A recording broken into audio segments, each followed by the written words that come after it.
আপু, বাংলাদেশ চায়না ক্লাবের উদ্যোগে আজকের যে গজন নাইট এবং ফুডস এই প্রথম কোনো জয়েন্ট ভেঞ্চার কোনো ক্লাব এদের আয়োজন করতে যাচ্ছে, আপনি কি মনে করেন এই ধরনের ইনিশিয়েটিভ দুই দেশের সম্পর্ক আরো মজবুত করবে? প্রথমত আমি তো বাংলাদেশ চায়না ক্লাবের একজন অনারেবল মেম্বার। তো একদম প্রথম থেকেই যখন আমার প্ল্যানিং চলছিল ওদের সাথে যে বাংলাদেশে এরকম একটা ক্লাব আসবে, তো আমি তো খুবই আশাবাদী ছিলাম, যেহেতু চায়নার একটা বিগ কি বলবো, আমরা বিভিন্ন ব্র্যান্ডসের সাথে যখন কাজ করি তখন চাইনিজ প্রোডাক্টস নিয়ে কাজ করি বা চায়না থেকে ইম্পোর্টেড প্রোডাক্টস নিয়ে কাজ করি। সো বিজনেসের জায়গায় কিন্তু চায়না এবং বাংলাদেশের অনেক ভালো একটা বন্ধুত্ব রয়েছে। সো এই এস্টাবলিশমেন্টের জন্যই আসলে বাংলাদেশ চায়না ক্লাব।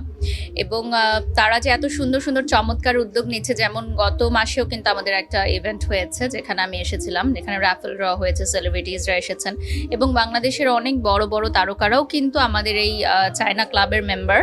তো চায়না বাংলাদেশ যে ক্লাবটা যেখানে এই মুহূর্তে আমি বসে আছি, এটার আমি শুভকামনা জানাই এবং এই ধরনের ডিফারেন্ট টাইপ অফ ইভেন্ট যারা যে করছে, গজল নাইট থেকে শুরু করে ফ্রুট ফেস্টিভ্যাল, এটা আমি ডেফিনেটলি অনেক সাধুবাদ জানাই। আমার খুবই ভালো লাগছে। আপু, অনেক ক্ষেত্রে আপনাদের সাংস্কৃতিক অঙ্গনে যারা কাজ করছেন তারা বিভিন্ন ভালো ভালো ক্লাবে যুক্ত হচ্ছেন। আসলে আর্থসামাজিক প্রেক্ষাপটকে উন্নয়ন করতে আপনাদের অবদান নিঃসন্দেহে ভালো। সেক্ষেত্রে আপনাদের আরো এই অঙ্গনের লোকটাকে আরো যোগ হওয়াটা উচিত কিনা? প্রথমত আমি অ্যাজ আ মিডিয়া পার্সন এখানে যুক্ত হয়েছি, তারও পাশাপাশি আমি যেহেতু একজন বিজনেস পার্সন, আমি খুবই ছোট একজন উদ্যোক্তা আমি বলবো এবং খুবই তরুণ। তো এখানে যারা আছেন তারা তো বিগ বিজনেস পার্সন, তাদের কাছ থেকে সত্যিকার অর্থে একই টেবিলে বসে যখন আমরা মত বিনিময় করি আমরা অনেক কিছু শিখতে পারি।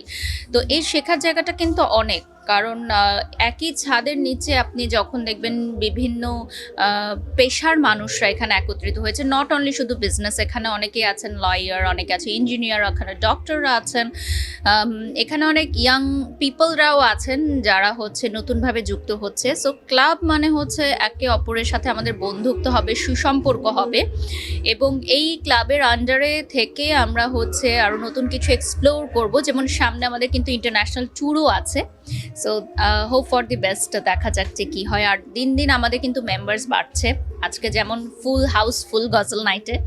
তো ভালো লাগছে যে আমাদের মেম্বার্সরা বাড়ছে, আরও আগ্রহ হচ্ছে মানুষ এই ধরনের ক্লাবের বিষয়। কারণ এটা যেহেতু একটা ইন্টারন্যাশনাল ক্লাব, আপনি জানেন যে চায়নাতেও আমাদের এটার একটা ব্রাঞ্চ রয়েছে। সো ডেফিনেটলি যেহেতু একটা ইন্টারন্যাশনাল ক্লাব, সো মানুষের আগ্রহ থাকবে এখানে। Last question,